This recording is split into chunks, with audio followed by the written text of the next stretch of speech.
Second area, fake news. This is a hard area. A year ago, we didn't have the term fake news. Now everything is about fake news. We hear about it every single day.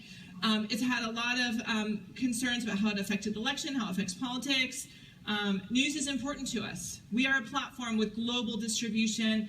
We talked about the number of users that are coming to us. We have some responsibility to make sure that we are delivering the news when something important happens in the world, when there's a crisis. We think people could benefit from this news. So news has always been important to YouTube. We also see people in locations like Syria where their traditional news organizations can't get to, and people are talking about citizen journalism coming out of Syria. So what are we doing? Basically, this sounds easy, but it's really hard to do. We're pushing down the fake news, we're demoting it, and we are increasing the authoritative news and promoting it. How do we do that? We have a whole system. We came up with trashy news where we have build classifiers, we identify it, we look for salacious, for clickbait, content that isn't, that we don't think is the authoritative news. It's just kind of encouraging people to look at, but it's not true.